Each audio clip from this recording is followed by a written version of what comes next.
Hello and welcome to Sex Lessons. I'm Dan Wright, your compere through the entertaining world of sex education films. And have I got a show for you tonight? That's a rhetorical question, by the way. You know I've got a show, otherwise it would just be me going, look at that picture of condoms. Brilliant. Tonight we're saying I do, as we tackle the sensitive subject of marriage. In the olden times, people would marry to create familial ties. From picking a partner to learning how to make things last. Make love sometimes and screw sometimes. And how to keep your love alive. What's going on? We're gonna save our marriage. Plus, your views on sex, in and out of the marital bed.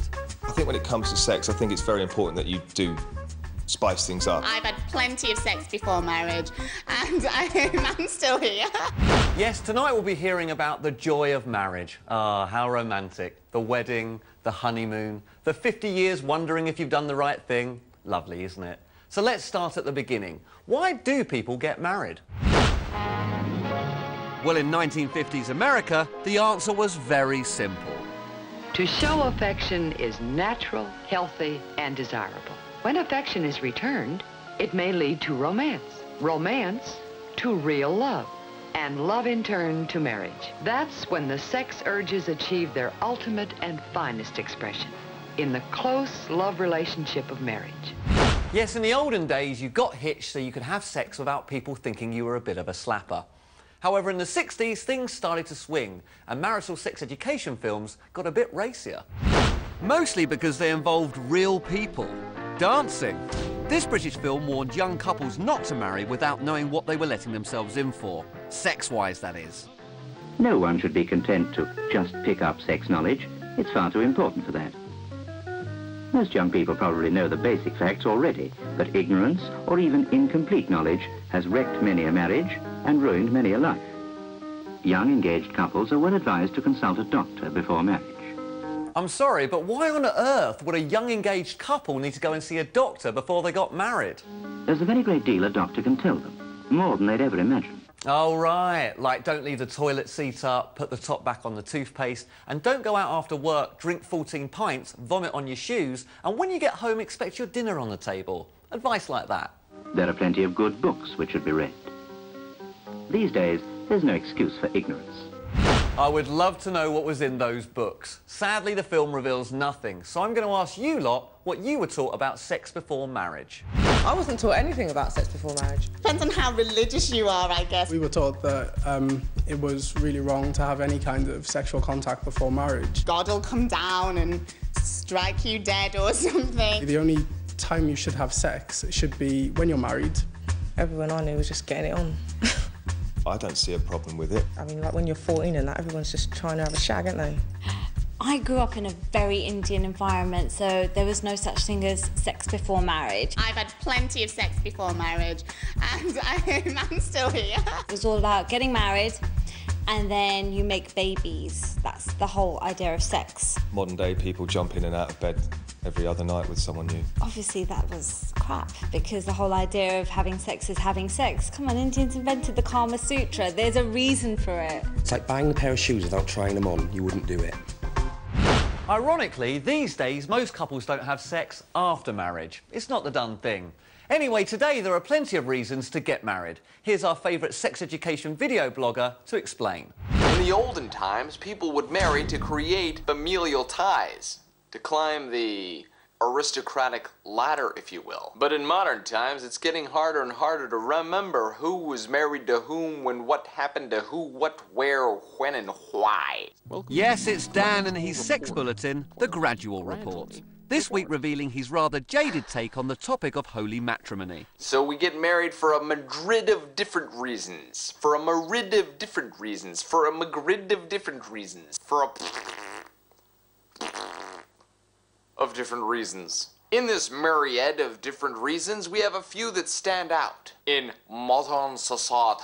To tell mommy and daddy that you're mad at them, and to rebel against them. To tame an otherwise gigolo freak of a partner. To get through some interesting tax loopholes. A way to secure half of someone else's money. Because there's shit else to do in Vegas on a Friday night. These are really the only reasons one should get married. I can think of another reason, because you're in love. Ah, So you've met the one, now you want to ask her to marry you. But do be careful. I asked this girl to marry me and she said, my answer's the same as last week. No. And if you don't mind, I've got other customers to serve.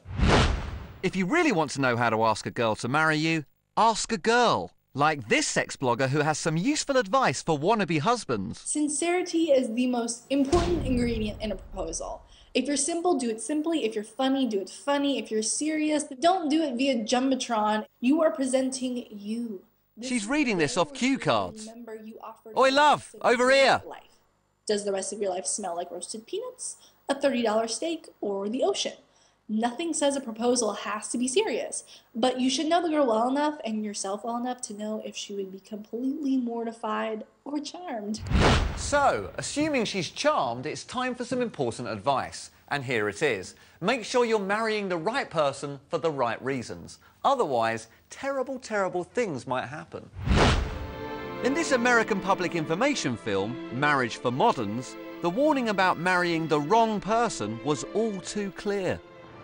Good-looking, healthy, clever. A beautiful bride. She thinks she's in love with Ken. Intelligent, gifted, certainly old enough to get married, to know his own mind. He thinks he's in love with Winnie. Is it just me, or does that commentary seem all wrong? If it was truly modern, wouldn't the story go something like this?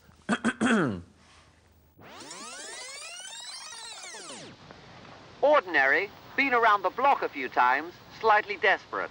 She thinks she's in love with Ken. Metrosexual, self-obsessed, and way too into personal grooming. He thinks he's in love with Colin. Tall, over-attentive, and completely in the closet. Basically, Ken's only getting married to Winnie to pretend he's heterosexual. OK, I'm only kidding. Let's go back and see what really happens.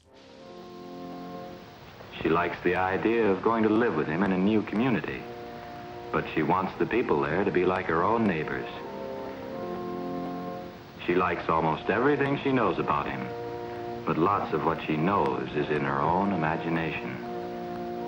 He's willing to promise the world, but he is probably unable to give even himself.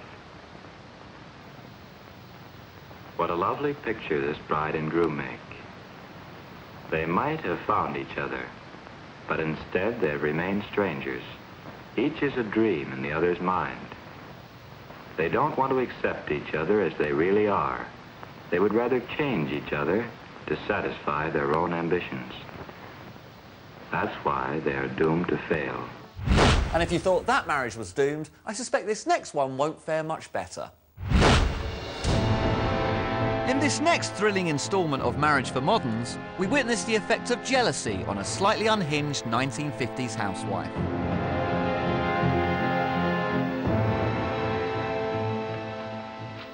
Where have you been? I was working late with Phil. Ooh, moody, but things are about to get a whole lot worse. Why didn't you call me? We called you at 5:15, but there was no answer. And I got working and forgot. And if you don't believe me, it's just too bad. How can I believe you? I just want to know what you've been doing lately. Oh, you want a day-by-day account of everything that... And if you thought that was bad... You little dope. It's a cautionary tale. A few spontaneous drinks after work turn into a nasty surprise for the wife. And then it all ends in tears.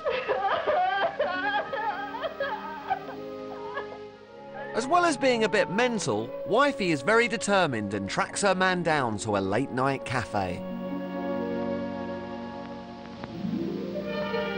Oh, no. Of all the bad luck, Lorraine Casey. But the silly bint has only gone and driven him out for a chance encounter with Lorraine Casey from the beauty parlour. Now it's really my fault they're together. I pushed him into it.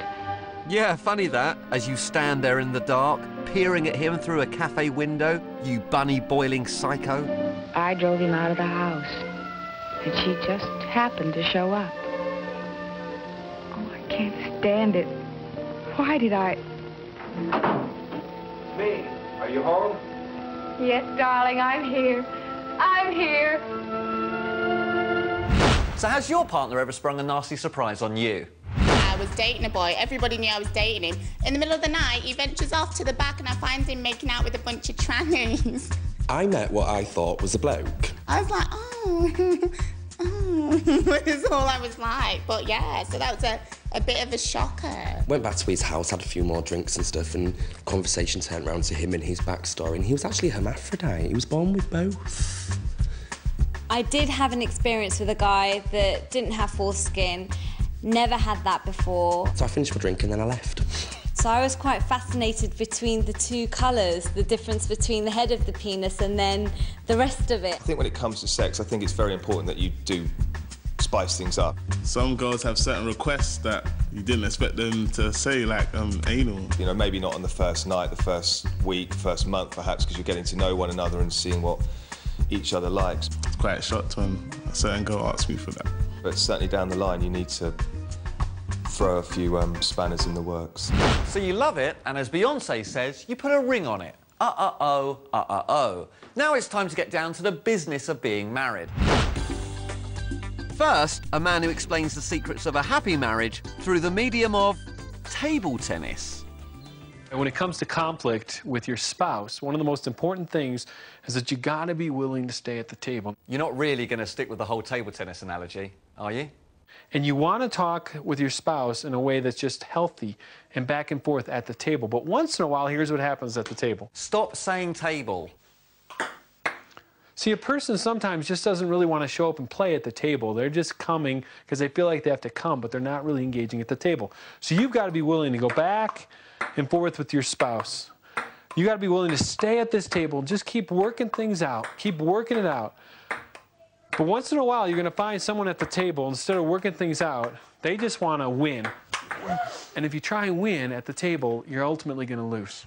Isn't it amazing? That man sat down, thought about that, wrote it down, bought a table tennis table, installed it in his basement, and then filmed a speech that basically said marriage is like a never-ending game of table tennis. Let's ask our favourite internet couple, Dan and Jennifer, the Richard and Judy of online sex education, for some useful marital advice. 3 tips for you from our friend Dan Rose. 3 from our friend Dan Rose over at sexgodmethod.com. Okay, tip number 1. Don't wear terrible shirts. Variety, okay? We know this. Proactively bring variety into the bedroom. Not the same thing every time in the dark. Don't do the same thing. You know, try different positions, new ideas, and mix up the psychological energy that you bring into the bedroom as well. Which is huge. Tip number 2. Which brings us to tip 2. Excellent. Make love sometimes and screw sometimes. It's important, you know? Making love in your marriage is great, but it's a little boring if that's all you do. You know, occasionally you want to ravish her with dominant animalistic sex, right? That's a yes. Which brings us to tip 3. Because you're comfortable in a married relationship, you know each other, you trust one another. Yeah. Well, fine. Yeah, you know, married long-term, the same thing. You can try new taboo things. You can be way more adventurous than you would ever feel comfortable being with someone you don't know as well. Yeah, really. I don't think I've ever seen Dan so enthusiastic. And talking about trying out taboos, here's an interesting bit of animation.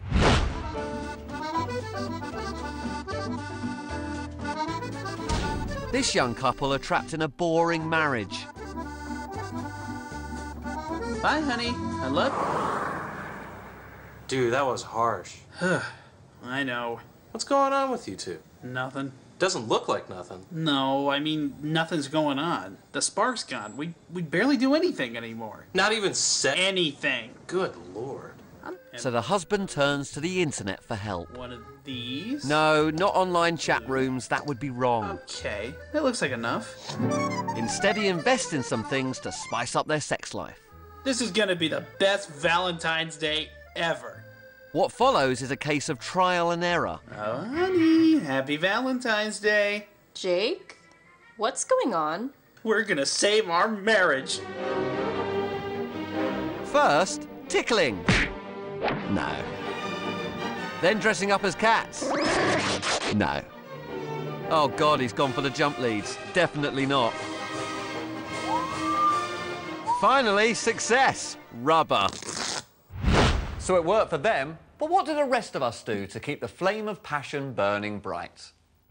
Straight to the underwear shop, straight nude kinky dresses. My wife used to wear them. Making it fun, sexy, dressing up, being cutesy. That's it, you know, you can't let this spark go. Just try everything new, come up with new stuff, look on the internet or grab a Kama Sutra book. Just try and be as adventurous as possible. Go outdoors, in the car, in the park, in the cinema. Watch porn, do whatever. Change the routine of the positions, for example. Just skip the missionary if possible. If I feel like the temperature's going down, I like to take out to a restaurant, wine and diner. Toys would come in. After, we do the groom man thing. And if all else fails, you know, get another girl in. And then we get nasty. Underwear, new kinky dresses, sorted. So, keeping the passion alive in a marriage is very, very important, because if you don't, your partner might develop a wandering eye. And you wouldn't want that, would you? Now some advice out there for anyone planning to have sex outside marriage. This shit's more contagious than the swine flu. Get off the streets.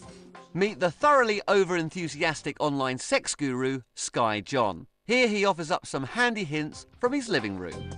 Cheating requires great discipline and skill. It is not for the weak or faint at heart. You are in effect living a double life. You are a double agent. This is a clandestine operation. You need to ask yourself, what would James Bond do? What would James Bond do? He'd drink a dry martini, then destroy the bad guys using a watch with a built-in nuclear deterrent, whilst getting it on with a saucy Russian spy. All before tea time.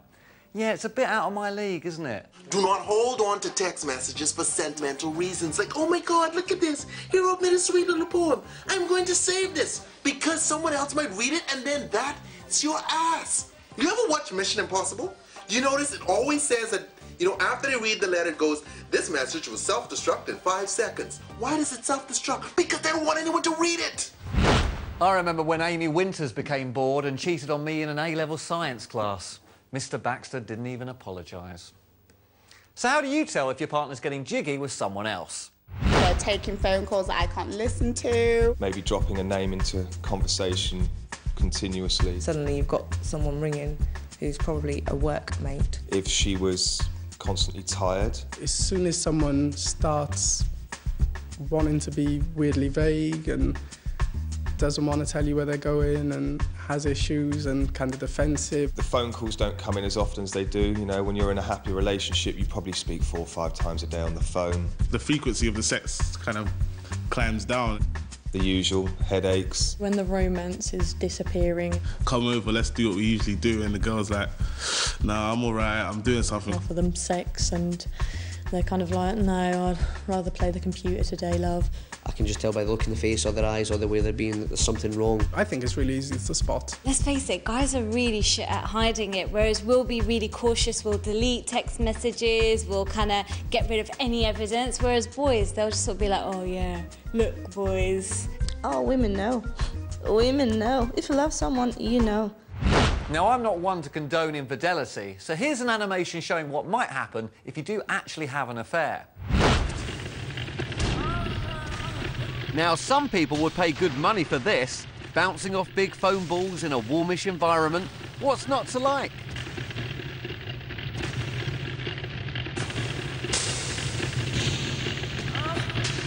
But there's a sting in the tail.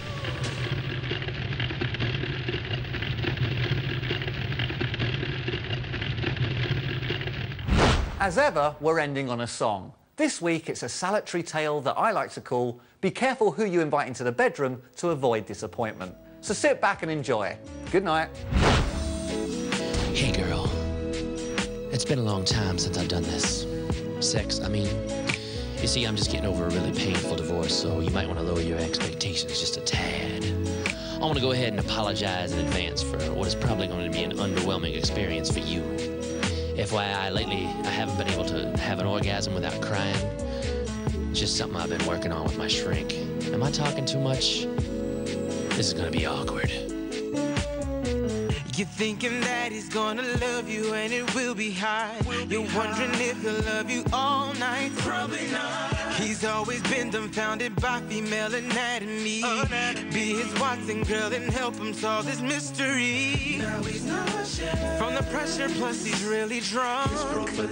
It's suffocating his poor junk. He's self-conscious, but his man boobs in his hairy chest. He's the coffee shirt, but he still got on a furry vest. It's not uncommon for me to have performance anxiety. It's very common in old guys. It's not helping that a bunch of dudes are singing right behind me. And now you're freaking cause you're thinking, what the hell have I gotten myself into? As you look in his eyes, you will soon realize that you won't be coming to. Cause he's just a nervous guy. So scared. He always gives you tea. Too much information. And he never shuts his shine. Can't you tell she doesn't give a crap? Yes, he's just a nervous dude. He's so nervous. The way to kill the mood. You remind me of my sister from the one time that I kissed her, but it was just a pair.